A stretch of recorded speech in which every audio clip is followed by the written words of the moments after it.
As we're trying to decide what activities we are going to put our time into, how do you help people set boundaries and decide what things are actually serving them and are good for them versus might be detrimental?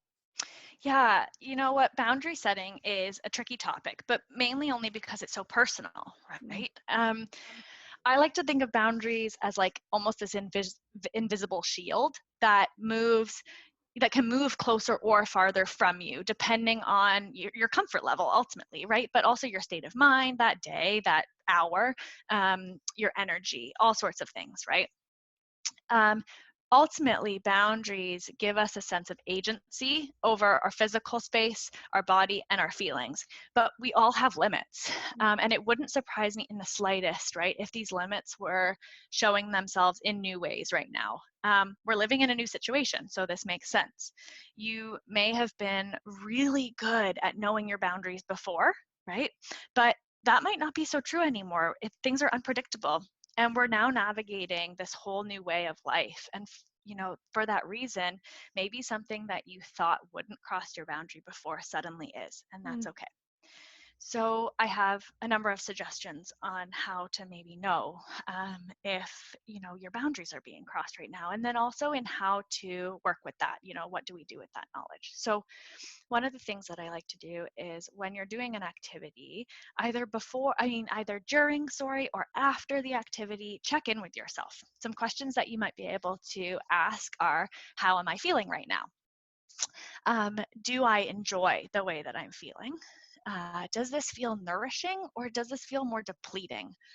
Mm. The question of like, how do I know? So your body cues too, right? Our bodies give us a lot of information about what we're feeling. Maybe you feel tenseness. Okay, that's probably a cue to you that this isn't serving you very much. So it's not as obvious, right, as like a huge sign with no trespassing on it. I wish sometimes that it were.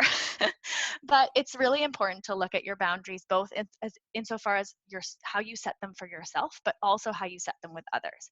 So some of the things that I like to say are recall repeated patterns. So if something didn't feel great the first time, okay, so as long as it wasn't unsafe, you could always try it again, but it may give you if it didn't feel good the first time, that may be an indication that it's not going to feel so good the second. Being honest with others. I even had the experience the other day where I had to explain to my own family members that after a day for me of seeing clients over video, it felt actually like an increasing pressure for me to then have to schedule time to talk to them over FaceTime. Mhm. And it's not that I don't want to talk to them generally, and this is a temporary, perhaps even state, right? This is a boundary that I'm creating for right now. Mhm. However, it's something that I needed. It was really causing me a great deal of added pressure and stress in my day. So, being honest, you might be surprised by how understanding people can be. Flexible. These boundaries can change. Last week, maybe I didn't feel like I had time to do that, but this week I've been feeling much better. And so, sure, I'm inviting some FaceTimes, right? Like, this is great. The one other thing I'd suggest is that you can even write down a list of sort of the warning signs of how do you know when you might be getting close to having a boundary being crossed. Perhaps you're familiar with this feeling of, tenseness. Perhaps you're familiar with a feeling of franticness or something like that, right? These might be signs. And if you have a list, then you can kind of witness that first and then decide what you want to do with that knowledge. Cool. I love that. Our body can provide us such awesome evidence Yeah. for how we're feeling and what's going on if we take a second and listen, right? And try to dial into what it is that it's saying and the signals that it's sending us. So I love that. I also Exactly. love how you're talking about how boundaries can be so flexible Mhm. because that's so true, right? Like one week it's too much and then the next week it's not. And that's okay. But the key, I think, of what you said is that the communication piece and telling people and bringing them along for that ride, it just creates a much better shared feeling. I think right now I'm very afraid to say no to things because like for example, like say no to group FaceTime calls or checking in with people and all of these things because it's kind of like, well, what else are you doing, right? Like I feel like that's what someone else is thinking. What else are you doing right now? You're just sitting at home. But Mhm.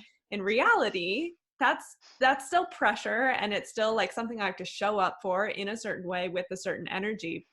But the difference between just saying, no, I can't do it, versus, you know what, I'm feeling really drained right now. I don't think I'm up for it. But once I am, I'd love to reschedule with you. Like those two things are worlds apart, right? Exactly.